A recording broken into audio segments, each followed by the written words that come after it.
Oturmak çok güzel. Şimdi bir bakayım. Bu ısınmak çok güzel. O zaman ben hemen taşıyayım blokları. 1, 2 ve 3.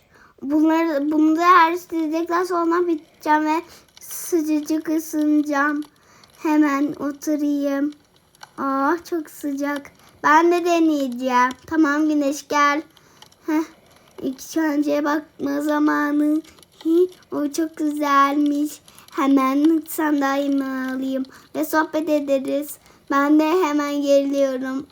Sandalyemi alayım. Hemen ben de oturmaya başlayayım. Tamamdır. Ne yapıyorsunuz? Vallahi çok iyiyiz ya. Siz nasılsınız? Biz de iyiyiz. Şimdi evi temizleyeceğim. Tamamdır. Bu arada bugün hatıra kalma bir şey de vardı. Bugünlük bu kadar dinlenmemiz çok iyi oldu. Aynen ya, çok iyi. Öyle iyi ki. Neyse hadi. Oturmak çok güzel ve sıcacığız. Evet. Aynen. Gerçekten burada oturmamız böyle güzel.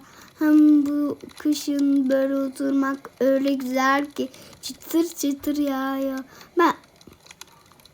Arkadaşlar videomu beğendiyseniz abone olup like atın. Görüşürüz.